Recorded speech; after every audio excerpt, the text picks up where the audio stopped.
સૌપ્રથમ તો અંજારમાં અ વર્ગની જે નગરપાલિકા થઈ એનો આભાર કરતો ઠરાવ મુખ્યમંત્રીશ્રીને મોકલવામાં આવ્યો હતો અને અને શિક્ષણ માટે અંજાર નગરપાલિકા દ્વારા પ્રથમ વખત રોબોટિક પદ્ધતિથી અને કોડિક પદ્ધતિથી અંજારની ઇંગ્લિશ મીડિયમ સ્કૂલ માટે આપણે કહેવામાં આવે છે કે કચ્છની પ્રથમ સરકારી શાળામાં આવું શિક્ષણ પદ્ધતિ લેવા માટેનો ઐતિહાસિક ઠરાવ અંજાર નગરપાલિકા દ્વારા કરવામાં આવ્યો હતો।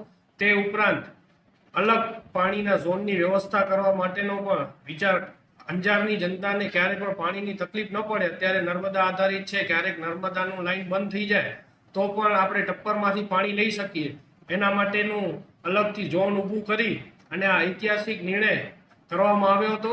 અને આવા વિવિધ વિકાસના કામોને અંજાર નગરપાલિકા દ્વારા આગામી ગઈકાલની સામાન્ય સભામાં ઠરાવવામાં આવ્યું અને એનો નિર્ણયને બહુમતીથી પાસ કરવામાં આવ્યો। રાજેન્દ્રસિંહ જાડેજા વિરોધ પક્ષના નેતાઓ આવા બધા કે ભ્રષ્ટાચાર, તો એ બાબત શું કહેશો આ ભ્રષ્ટાચાર? પહેલે તો હું કહું છું કે રાજેન્દ્રસિંહ જાડેજાને ભ્રષ્ટાચારનો જે આરોપ લગાવે છે તો એમને કોઈ વિષયની ખબર જ નથી હોતી। કાલે પણ એમણે સામાન્ય સભામાં પણ કીધું છે કે મને આ વિષયની જાણકારી નથી, આ નથી, તો એ વિષય એમને ખબર હોતી જ નથી। તો ભ્રષ્ટાચારનો જે આરોપ લગાવે છે તો એ આરોપ પણ એમને ખબર છે જ નહીં કે વહીવટ કઈ પ્રકારે થાય અને કેવી રીતે હાલે છે, એમને કોઈ પ્રત્યે ધ્યાન હોતું જ નથી। અને બીજું હું કહું કે અંજાર નગરપાલિકા અ વર્ગની થઈ અપગ્રેડ કરી એનો પણ એમણે કાલે વિરોધ દર્શાવ્યો છે।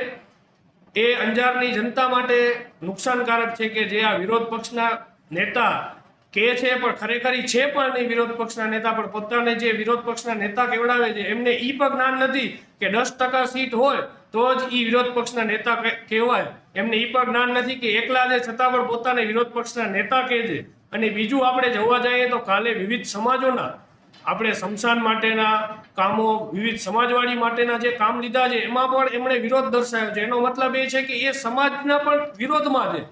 આવા સમાજના વિરોધી વ્યક્તિને વિરોધ કરવા સિવાય બીજું કાંઈ આવડતું જ નથી, એમને જ્ઞાન પણ નથી કે જે અંજારે કાલે ઐતિહાસિક નિર્ણય લીધો છે પાણીના ઝોન અલગ માટેનો, એ વિષય પણ એમને અજ્ઞાનતા છે એમની। અને શિક્ષણ માટે જે ઐતિહાસિક નિર્ણય લીધો છે, જે વિવિધ અત્યારે ખાનગી શાળામાં પણ આવી સિસ્ટમેટિક પદ્ધતિથી ભણાવવા માટે અત્યારે લોકો એના બાળકોને શિક્ષણ માટે આ રોબોટિક પદ્ધતિ અને કોડિક પદ્ધતિથી શિક્ષણ મેળવવા માટે પ્રયત્ન કરતા હોય ત્યારે આપણે સરકારી શાળામાં આવું શિક્ષણ લેવા માટે આપણે મંજૂરી આપી છે, એમનો પણ એમણે વિરોધ દર્શાવ્યો છે। એનો મતલબ એ છે કે અંજારના વિરોધ માટે જ હંમેશા કામ કરે છે અને એ જે દેખાડો કરે કે આ મારી કહેવાથી આ કામ થયું, એ હાલતી ગાડીમાં ચડી જાય એવા નેતા છે। હું તો એમને એમ કહીશ કે હાલતી ગાડીના ચડી જનારા જ નેતા છે, એટલે એમના વિરોધથી કાંઈ અંજાર નગરપાલિકામાં ફરક નહીં પડે। અંજાર નગરપાલિકામાં ખૂબ સરસ કાર્ય થઈ રહ્યું છે અને આગામી સમયમાં પણ અંજારનો ખૂબ વિકાસ થવાનો છે,